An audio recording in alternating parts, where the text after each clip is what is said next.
दोस्तों, किसी ने बड़ी कमाल की बात कही है कि इस दुनिया में कोई आपके हाथ से छीन सकता है, लेकिन आपके नसीब से नहीं। आज की कहानी ऐसी ही है, विशेष, ज्ञानवर्धक और दिल को छू लेने वाली।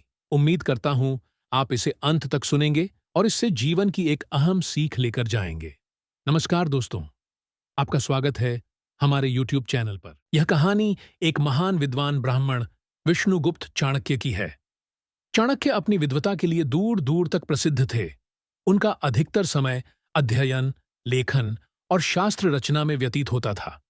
परिवार में सिर्फ 3 लोग थे, चाणक्य, उनकी पत्नी और उनका इकलौता बेटा बिंदुसार।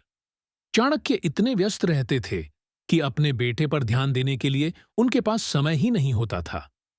एक दिन चाणक्य की पत्नी ने दुखी होकर उनसे पूछा, क्या आपको अपने इकलौते पुत्र से कोई प्रेम या ममता है भी या नहीं? पूरा दिन आप सिर्फ अध्ययन और लेखन में खोए रहते हैं। चाणक्य ने शांत स्वर में उत्तर दिया, मेरे पास भावनाओं के लिए समय कहाँ है।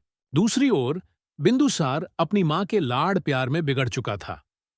वो पढ़ने लिखने के बजाय आवारा लड़कों की संगत में अपना समय बिताने लगा। जुए और शराब जैसी बुरी लतें उसकी जिंदगी का हिस्सा बन गईं। चाणक्य अपने अध्ययन में इतने डूबे थे कि उन्हें यह सब पता तक नहीं चला। समय बीतता गया और बिंदुसार की संगत चोर उचक्कों जैसी हो गई। एक दिन वह अपने दोस्तों के साथ मंदिर में चोरी करने गया। चोरी करते हुए पहरेदार ने उन्हें पकड़ लिया और सीधे राजा के सामने ले जाया गया। पहरेदार ने राजा से कहा, महाराज, यह लड़के मंदिर में चोरी कर रहे थे और इनमें से एक चाणक्य का पुत्र बिंदुसार है। यह सुनते ही राजा का चेहरा आश्चर्य से भर गया। जो व्यक्ति धर्म और ज्ञान की बातें करता था, उसका स्वयं का बेटा चोरी में लिप्त। राजा ने तुरंत एक सैनिक को चाणक्य के पास भेजा। चाणक्य को जब खबर मिली, उन्होंने दुखी होकर कहा, ओह, यह क्या हुआ? आज मेरे मुंह पर कालिख लग गई। अब किस मुंह से समाज में जाऊंगा? पत्नी ने सुझाव दिया, महाराज आपको बहुत मानते हैं, आप चाहें तो बिंदुसार को माफी मिल सकती है। लेकिन चाणक्य ने दृढ़ता से कहा, नहीं, मैं अपराधी के लिए सिफारिश करके एक और अपराध नहीं करूंगा। पत्नी ने भावुक होकर धमकी दी, अगर आप राजा के पास नहीं गए तो मैं अपनी जान दे दूंगी।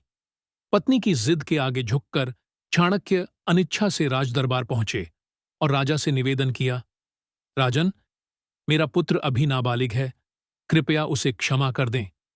राजा ने शर्त रखी कि चाणक्य को भरे दरबार में सार्वजनिक रूप से माफी मांगनी होगी। आचार्य ने सिर झुकाकर माफी मांगी और बेटे को माफ कर दिया गया। इस घटना के बाद समाज में चाणक्य की प्रतिष्ठा पूरी तरह से गिर गई। लोग स्पष्ट रूप से कहने लगे, चाणक्य का बेटा चोर है। चाणक्य इस अपमान से टूट चुके थे। बीमारी ने उन्हें घेर लिया और उनका स्वास्थ्य तेजी से बिगड़ने लगा। इधर बिंदुसार की आदतें अभी भी नहीं बदली थीं। इस बार उसने चाणक्य की किताबें चोरी करके बेच तक दीं। जब चाणक्य ने पूछा, मेरा लिखा हुआ ग्रंथ कहाँ है, तो बिंदुसार ने लापरवाही से कहा, कूड़ा समझकर बेच दिया। चाणक्य ने गुस्से से कहा, निकम्मे, तुमने मेरा सर्वनाश कर दिया। बीमारी बढ़ने लगी, लेकिन चाणक्य ने हार नहीं मानी। वे एक महत्वपूर्ण ग्रंथ पूरा कर रहे थे और सोचते थे कि मैं इस ग्रंथ को पूरा किए बिना नहीं मर सकता।